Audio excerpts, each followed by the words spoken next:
Crystal Ball College Football. I'm your host, Grayson Grunhafer, and today we're talking about an underrated storyline that is happening right now in the Big 12, and it is Mr. Dillon Gabriel, the quarterback for the Oklahoma Sooners. So I know Oklahoma hasn't had a good year. They're 4-3, 1-3 in conference, but they missed a lot when their quarterback was out, and I'm going to tell you how much they missed from their superstar quarterback, their transfer from UCF, who has really emerged as one of the better quarterbacks in the country. So OU beat Kansas this weekend, 52-42.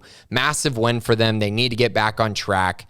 Their offense played so well with Gabriel back in the lineup. He threw for 403 yards, 2 touchdowns.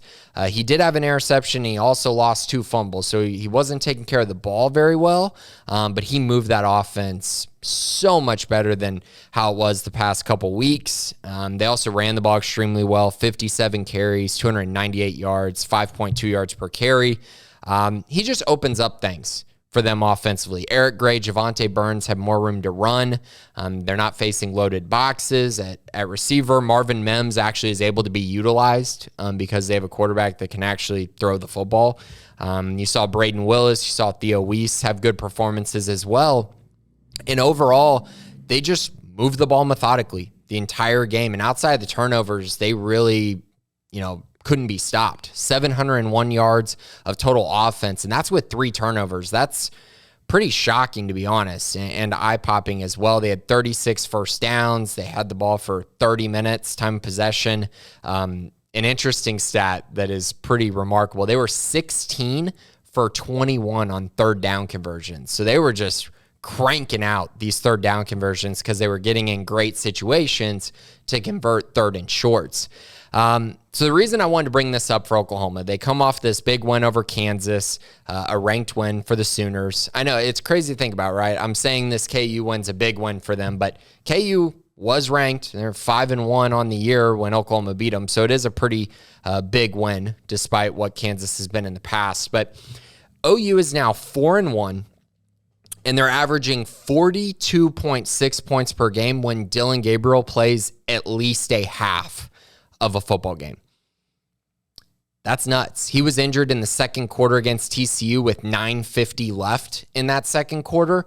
And I know they were getting crushed by TCU, but all this to say is Oklahoma was probably going to put up 40 points in that game had he been healthy. That's just is what the numbers say. I mean, that's what he has done throughout the year. He did not play against Texas, which they lost 49-0. So in those 2 games, or I guess a game and a little over a half, Oklahoma has managed to have 2 touchdowns.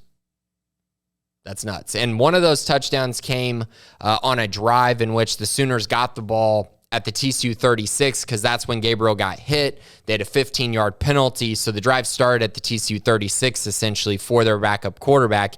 They handed the ball off 3 times, scored a touchdown. So even that drive was heavily impacted. But it's pretty interesting to see how little they have done offensively without him. And it just goes and shows you, this team can't afford to not have him in the lineup. They were unable to really go out and get high-level transfers, which makes sense, right?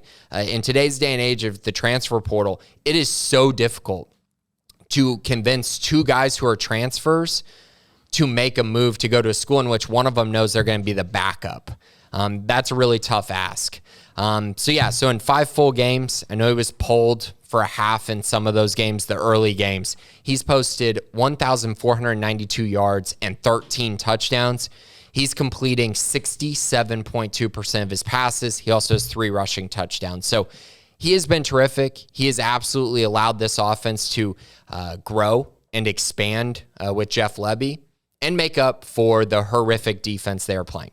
There's no doubt their defense is terrible. I'm not sitting here saying Oklahoma's going to go on to win, every game left on their schedule and make it to a Big 12 championship. Not what I'm saying at all, but he is a true difference maker.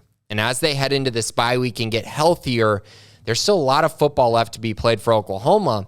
And I also think it's really important to bring up the fact that Oklahoma's already played Kansas State, TCU, and Texas.